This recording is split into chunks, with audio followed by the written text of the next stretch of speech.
আসসালামু আলাইকুম এভরিওয়ান, আশা করছি প্রত্যেকেই ভালো আছেন।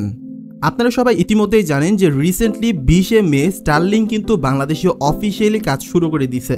মানে এই খবরটা আসার পর থেকে সবার মনে অন্যরকম একটা উত্তেজনা কাজ করতেছে। রিয়েলি হাই স্পিড ইন্টারনেট, প্রত্যন্ত অঞ্চলে কানেক্টিভিটি, মানে সব মিলিয়ে এক কথায় বলতে গেলে বিশাল একটা ব্যাপার। কিন্তু এরই সাথে সাথে আরেকটা প্রশ্ন অনেকের মনেই ঘুরপাক খাচ্ছে যে স্টারলিংক যদি এসেই যায় তাহলে কি আমাদের দেশে ক্রিপ্টোকারেন্সিও লিগ্যাল হয়ে যাবে? চলুন এই বিষয়টা নিয়ে একটু আলোচনা করি। প্রথমেই বলি, স্টারলিংক আর ক্রিপ্টোকারেন্সির ব্যাপারটা কিন্তু সরাসরি কানেক্টেড না। মানে স্টারলিংক আসতেছে মূলত ইন্টারনেট কানেক্টিভিটি বাড়ানোর জন্য। আমরা যেমন ফাইবার বা মোবাইল নেটওয়ার্ক দিয়ে ইন্টারনেট ব্যবহার করে থাকি, স্টারলিংক দিবে স্যাটেলাইটের মাধ্যমে হাই স্পিড ইন্টারনেট। এটা আসলেই একটা গেম চেঞ্জার হতে যাচ্ছে। মানে মনে করেন যে এমন একটা জায়গা যেখানে ফাইবার পৌঁছানো কঠিন, মানে কোনো মোবাইল ইন্টারনেট পাওয়া যায় না বা সেখানে ওয়াইফাই দেওয়া পসিবল হচ্ছে না, সেই জায়গায় বসে কিন্তু আপনি হাই স্পিড ইন্টারনেট পাচ্ছেন এবং পুরো ওয়ার্ল্ডের যে কোনো জায়গার মানুষের সাথে আপনি কথা বলতে পারতেছেন, কানেক্টেড হতে পারতেছেন। এটা অ্যাকচুয়ালি আমাদের ডিজিটাল ইকোনমির জন্য যে কত ভালো একটা বিষয় সেটা বোঝানো কঠিন। যেমন ফ্রিল্যান্সার রয়েছে, অনলাইনে বিজনেস করে, যারা হচ্ছে যে অনলাইনে স্টাডি করে, তাদের জন্য কিন্তু নতুন একটা ওয়ে তৈরি হয়ে গেছে।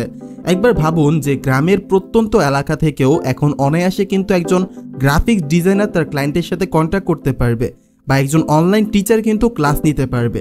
এটা আসলে বাংলাদেশকে আরও অনেক বেশি ডিজিটাল এবং স্মার্ট বানানোর দিকে কিন্তু এক ধাপ এগিয়ে নিয়ে গেছে। এবার আসি ক্রিপ্টোকারেন্সির কথাই। এইটা নিয়ে কিন্তু বাংলাদেশে অনেক বেশি আলোচনা চলতেছে। এখনও হয়তো এটাকে পুরোপুরিভাবে রেগুলেটেড করা হয়নি বা এইটা নিয়ে কিন্তু একটা নির্দিষ্ট নীতিমালা তৈরি করা হয়নি। তবে একটা মজার বিষয় হচ্ছে কি জানেন, চেইন অ্যানালাইসিসের রিপোর্ট অনুযায়ী ক্রিপ্টো ব্যবহারের দিক থেকে কিন্তু বাংলাদেশ বর্তমানে 35 নম্বরে রয়েছে।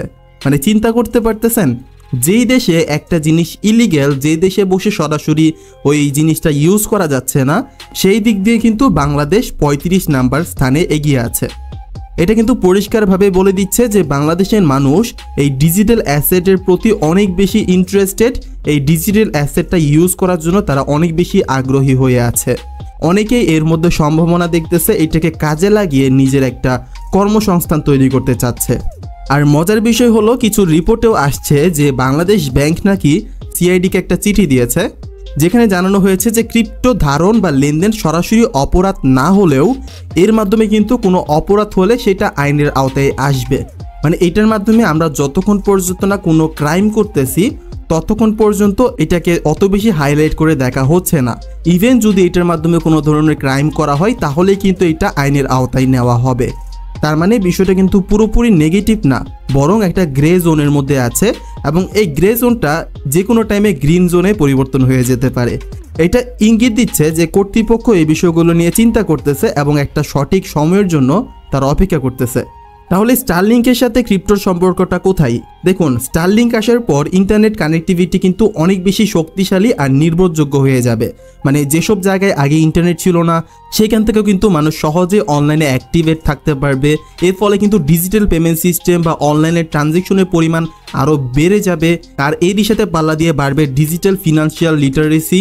মানে মানুষ যত বেশি অনলাইনে লেনদেনের সাথে পরিচয় হবে তত বেশি কিন্তু এই নতুন ডিজিটাল অ্যাসেটগুলো নিয়ে জানতে চাইবে, তাই না?